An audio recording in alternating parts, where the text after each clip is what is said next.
قال آپ نے کہا ائتونی میرے پاس لاؤ بکتاب کتاب، ایک روایت میں ہے قلم، اور اس وقت جس کے اوپر لکھتے تھے ہڈی وغیرہ. اب تو میں لکھ دوں لکم تمہارے لیے کتاباً تحریر لا تضلوا بعدہ جس کے بعد تم گمراہ نہیں ہوگو گے. قال عمر رضی اللہ عنہ نے کہا ان نبی بے شک نبی صلی اللہ علیہ وسلم جو ہے غلبہ الوجع، آپ کو تکلیف زیادہ ہو رہی ہے. وعندنا ہمارے پاس کتاب اللہ ہے، اللہ کی کتاب قرآن ہے، تبیان لکل شیء جس میں ہر چیز کی وضاحت ہے. حسبنا وہ ہمیں کافی ہے. فاختلفوا ان کا آپس میں اختلاف ہو گیا، کچھ کہنے لگے لے آؤ، کچھ کہنے لگے رہنے دو. وکثر اللغط اور شور زیادہ ہو گیا.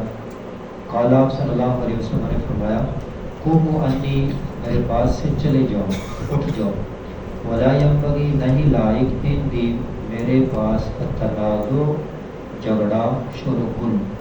خرج ابن عباس، اور ایک روایت میں کان ابن عباس یقول، یہ بعد میں ابن عباس رضی اللہ عنہ جب یہ حدیث بیان کرتے تھے تو کہا کرتے تھے ان رضیت بے شک معاملہ مصیبت کل رضیت ساری کی ساری محالہ جو حائل ہوگی بین رسول اللہ صلی اللہ علیہ وسلم کے درمیان اور بین کتابی اور آپ کی تحریر کے درمیان.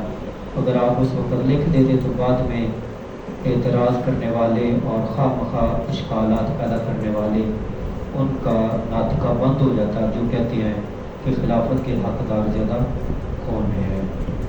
لیکن ایک بات ہے کہ اگر وہ لکھنا اتنا زیادہ ضروری ہوتا، یہ جو آپ صلی اللہ علیہ وسلم نے حکم دیا لکھنے کا، تو یہ آپ کی وفات سے 4 دن پہلے کا ہے.